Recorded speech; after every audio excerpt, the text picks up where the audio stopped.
قوی اور بلند و بالا تعلق نہ تھا، نہیں، بہت بڑا تعلق تھا. عبد الرحمن ان صحابہ میں سے ہیں کہ جن کے بارے میں آپ علیہ الصلوۃ والسلام نے ارشاد فرمایا کہ 10 اشخاص کا نام لے کر جنتی ہونے کا کہا ایک ہی مجلس میں، جن میں عبد الرحمن بھی ہیں، عبد الرحمن بن عوف.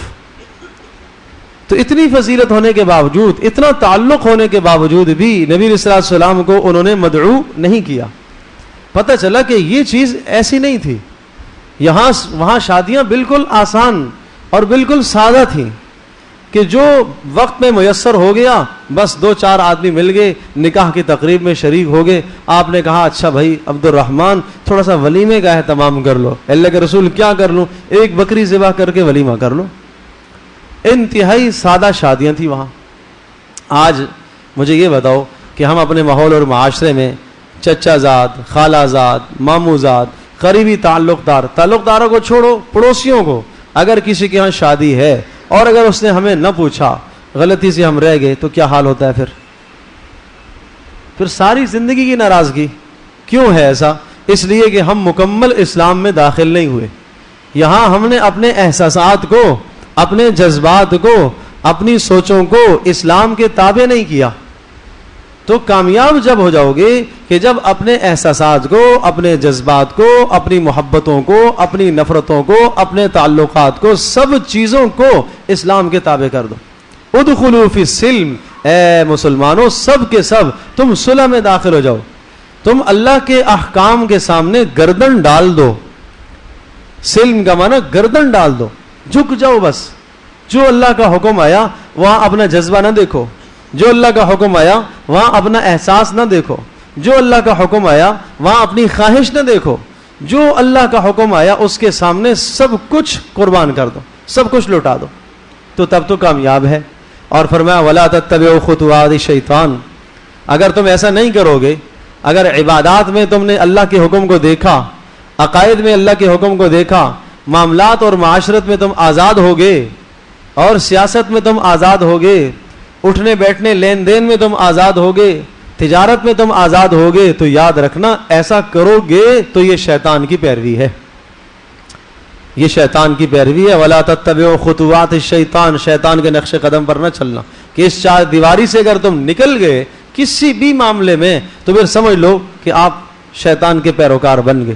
مثال ایسی ہی ہے، ایک آدمی کہتا ہے نماز تو پڑھوں گا، بہت اچھی چیز ہے، لیکن بس میں قیام کروں گا، باقی میں رکوع اور سجدہ نہیں کر سکتا ہوں، میں سر نہیں ٹیک سکتا، ناک نیچے نہیں رگڑ سکتا، یہ مجھ سے نہیں ہوتا. تو آپ کیا کہیں گے؟ اس کی نماز قبول ہے؟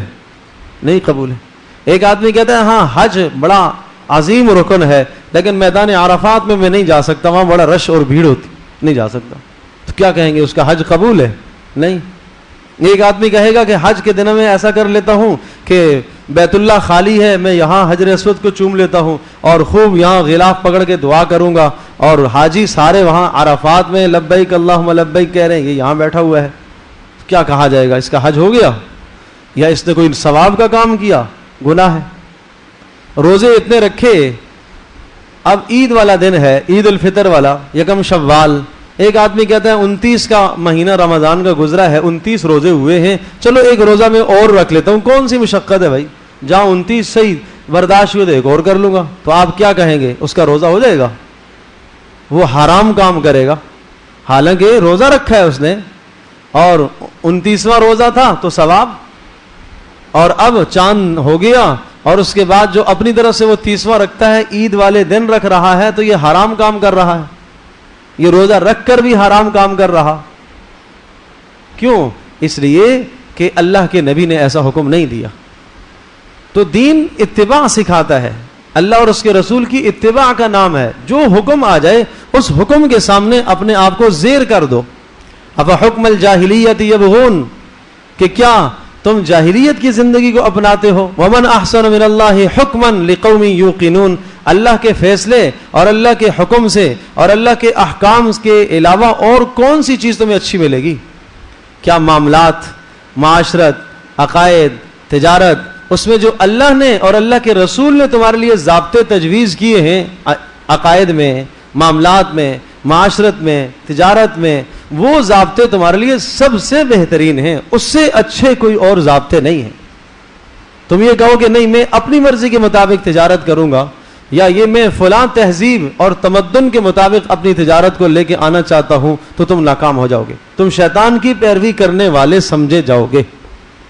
اس کے بعد فرمایا فَإِن زَلَلْتُم مِّن بَعْدِ مَا جَاءَتْكُمُ الْبَيِّنَاتُ، اگر اتنی بات آنے کے بعد بھی اگر تم نے شیطان کی پیروی اور نقش قدم کو اختیار کر لیا تو پھر سن لو، پھر فَاعْلَمُوا أَنَّ اللَّهَ عَزِيزٌ حَكِيمٌ، اللہ پاک سخت سزا دینے والا ہے۔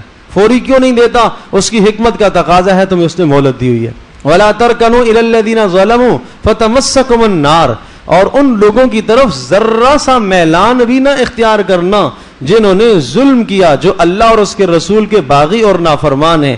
نہ تمہارے عقائد ان کی طرح ہوں، نہ تمہاری معاملات ان کی طرح ہوں، نہ تمہاری معاشرت ان کی طرح ہو، اور نہ تمہاری سیاست ان لوگوں کی طرح ہو، بلکہ تمہارے لیے رسول پاک صلی اللہ علیہ وسلم کی زندگی بہترین نمونہ ہے۔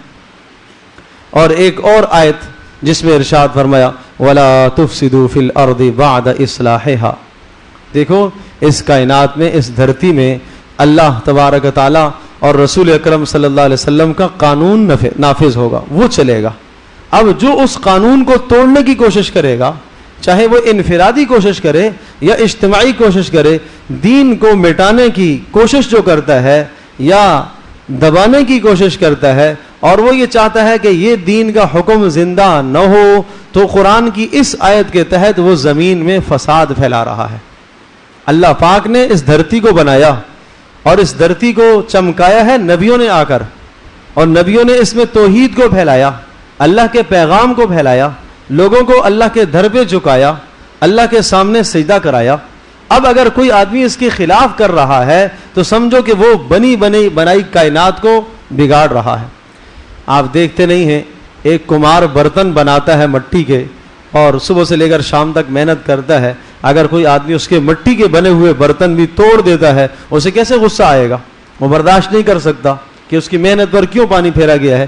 بالکل اسی طرح سے اس دھرتی پر اللہ پاک کا قانون نافذ ہوگا، اللہ کا نظام نافذ ہوگا۔ کوئی آدمی اگر اس نظام سے علاوہ اپنے جسم پر کوئی اور نظام نافذ کرنا چاہتا ہے، اپنی شکل و صورت پر کوئی اور نظام نافذ کرنا چاہتا ہے، تو وہ اللہ کی دھرتی کو فساد میں مبتلا کر رہا، وہ بگاڑ پیدا کر رہا ہے۔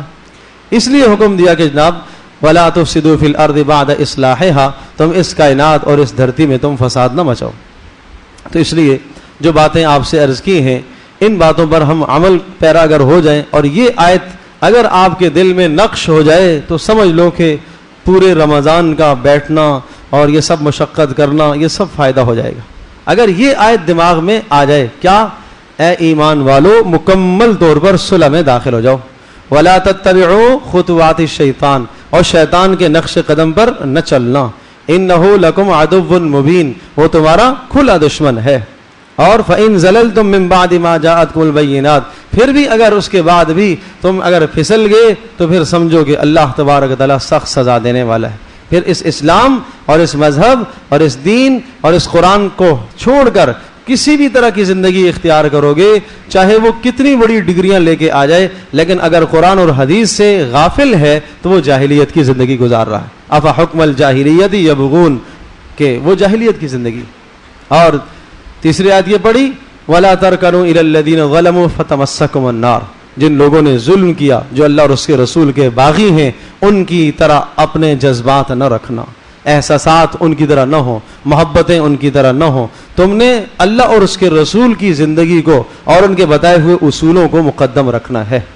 اور وَلَا تُفْسِدُوا فِي الْأَرْضِ بَعْدَ إِصْلَاحِهَا، جو ایسا کرے گا تو یقیناً وہ زمین میں فساد پھیلانے والا ہے۔ إِنَّ اللَّهَ لَا يُحِبُّ الْمُفْسِدِينَ، اللہ پاک فساد پھیلانے والوں کو پسند نہیں کیا کرتا۔